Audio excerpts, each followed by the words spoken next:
খুব গৌৰৱান্বিত আমি আজি পিউমা ক্লাবে বেলতলা এই খেলপথাৰত 20 সংখ্যক তেওঁলোকে ডে নাইট ক্ৰিকেট প্ৰতিযোগিতা আয়োজিত কৰিছে আৰু তেওঁলোকে প্ৰত্যেক বছৰে আয়োজিত কৰি অহাৰ লগতে আমাৰ সমাজত উঠি অহা যিবিলাক যুৱক যুৱতীৰ কাৰণে এটা অন্যতম নিদৰ্শন।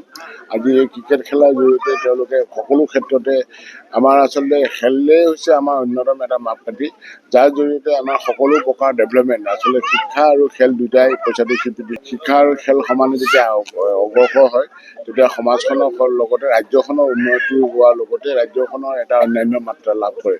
আজি অসমৰ মাননীয় মুখ্যমন্ত্ৰী ডক্টৰ হিমন্ত বিশ্ব শৰ্মা মহোদয়ে আজি অসমখনক এখন ক্ৰীড়াৰ অন্যতম থলী হিচাপে প্ৰতিষ্ঠা কৰিবৰ কাৰণে তেখেতে যোৱা দিনবিলাকত বহুত কষ্ট কৰিছে আৰু তেনেকৈ ধৰণৰ ইয়াত ফলো আহিছে। আজি দেখিছে আমাৰ অহাকালিয়ে এটা নিদৰ্শন বৰ্ষাপাৰা ষ্টেডিয়ামত ভাৰত নিউজিলেণ্ডৰ নিচিনা এখন আন্তঃৰাষ্ট্ৰীয় মানদণ্ডৰ খেল অনুষ্ঠিত হ'ব।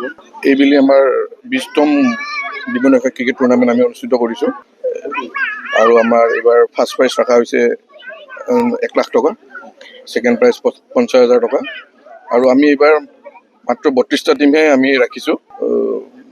আজিৰ পৰা এতিয়া আজি আমাৰ আৰু 3খন খেল ৰাখিছোঁ।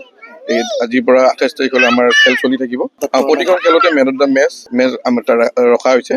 তাৰ উপৰিও আমি টুৰ্ণামেণ্টৰ শ্ৰেষ্ঠ খেলুৱৈ এজনক নগদ 10,000 টকা দি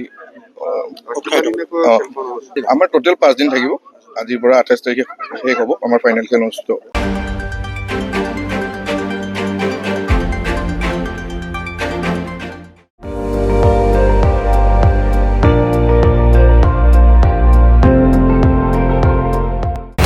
আপুনি চাই আছে ND24, সৰ্বশ্ৰেষ্ঠ নহয় সৰ্বোত্তমৰ দৌৰ।